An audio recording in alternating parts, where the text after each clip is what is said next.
Bonjour. Nombreux sont celles et ceux d'entre vous à se poser des questions existentielles au réveil. Et c'est bien naturel. Une étude menée au Groenland auprès d'une importante population de pingouins d'Antarctique démontre que 78,3% de la population se pose la question suivante. Qu'est-ce qu'un orgue de barbarie? Un orgue quoi? Qu'est-ce que c'est? Hein? Pour répondre à cette interrogation bien légitime, il convient de procéder par élimination en énumérant précisément ce que n'est pas un orgue de barbarie. Première idée reçue. L'orgue de barbarie est un instrument fabriqué par des barbares, au pays des barbares, pour faire de la musique de barbares. Faux! Ultra faux! Le mot barbare est un terme générique qui désigne différentes peuplades étrangères à l'Empire romain à une époque donnée. N'oublions pas qu'il n'y a qu'en français qu'on appelle ça un orgue de barbarie. Dans d'autres langues, on dirait street organ, organo della calle, etc., etc. Deuxième idée reçue. L'orgue de barbarie est une antiquité que l'on ne trouve plus qu'au fond des greniers ou dans les brocantes. Toi, t'es un artiste, toi. Hein? Écoute-moi. Toi, t'es un passionné. Alors, on n'en parle plus. Pour toi, 13 500. Pas moins. Faux!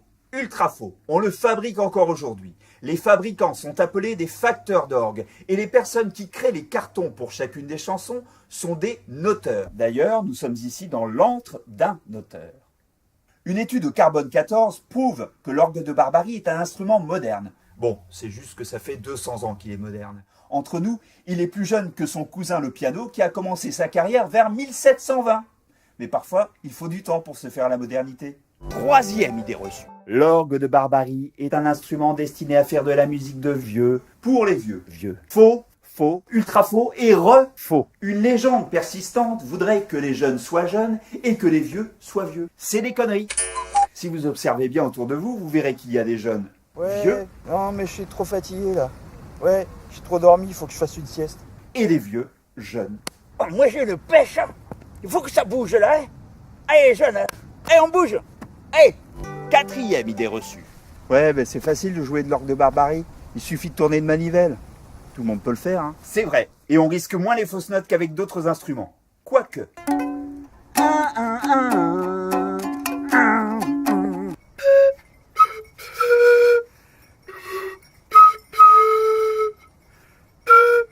Vas-y, joue toi. Avec la manivelle là. Vas-y, fais-le. Tourne la manivelle et chante en même temps. Il faut tourner en gardant le rythme. Pas trop rapidement, en me faisant souffler sur le cucurbitacé, et pas trop lentement, cucurbitacé, calicote, le bon cucurbitacé, calicote sur les côtés. Et on chante en même temps. Et dans la vie, beaucoup de chanteurs chantent sans même tourner une manivelle. Alors, La la la la la la la. Alors c'est quoi un orgue de barbarie en fait? Grâce à la musique, aux émotions qu'elle procure et aux souvenirs qu'elle peut faire ressurgir, l'orgue de barbarie est un petit peu comme une machine à voyager dans l'espace-temps, comme le Tardis. Et moi, je suis le docteur.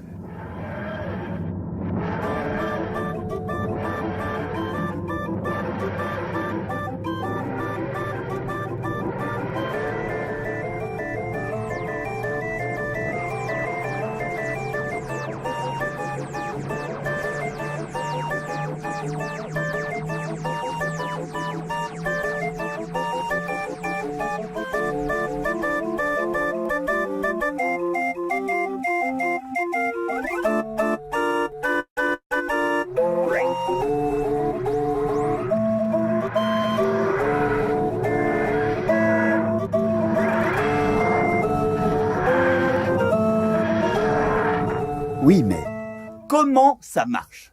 Le fonctionnement est simple, on tourne une manivelle qui gonfle une réserve d'air, un peu comme celle des cornemuses.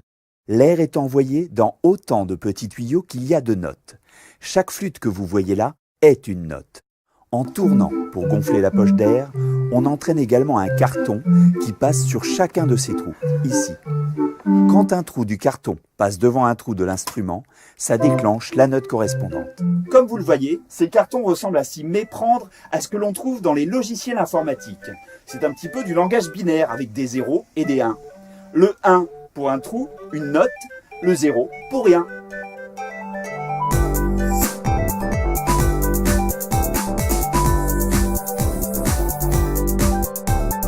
L'orgue de Barbarie, la boîte à musique et d'autres instruments mécaniques comme certains pianos dans les saloons sont des ancêtres de l'informatique musicale.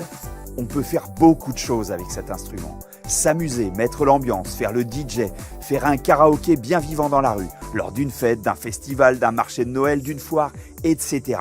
On peut même piloter un ordinateur pour faire de la musique électronique.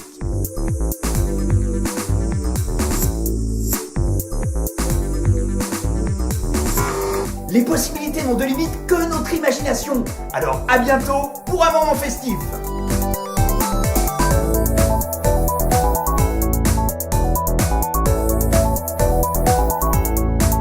Nombreux sont celles et ceux d'entre vous à se poser des questions.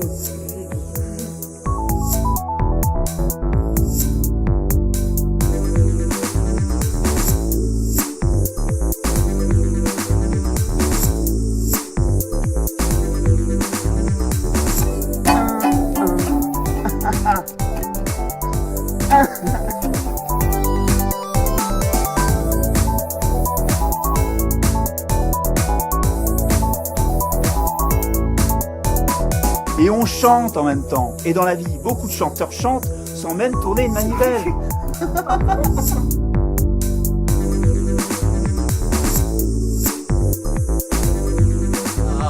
La la la.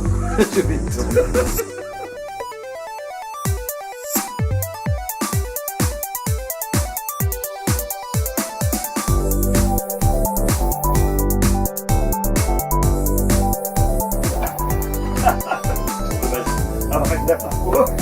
C'est magique.